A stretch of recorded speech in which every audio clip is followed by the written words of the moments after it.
ছাত্র ছায়া থেকে 5 তারিখের তারা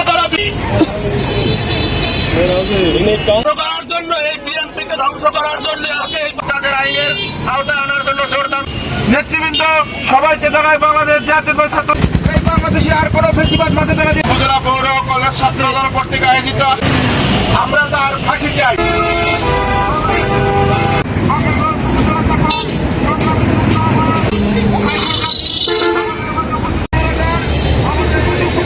বাংলাদেশ জাতীয়তাবাদী ছাত্র দল আমাদের মাঝে উপস্থিত আছেন, অতি দ্রুত উপস্থিত আছেন বাংলাদেশ জাতীয়তাবাদী ছাত্র দল। তাকে কিছু সাবেক সভাপতি জনাব আসাদুল্লাহ খানের